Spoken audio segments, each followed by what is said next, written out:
this is Lorraine Turnbull, and this is the second video on how to graft an apple tree.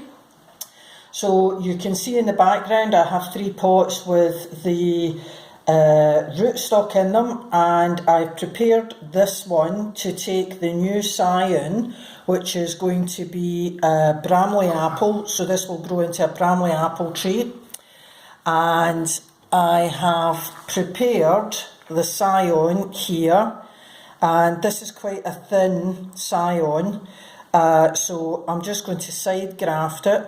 When you're cutting these, don't touch the cut edges with your fingers or the graft won't take. You've got to measure it so that it fits exactly,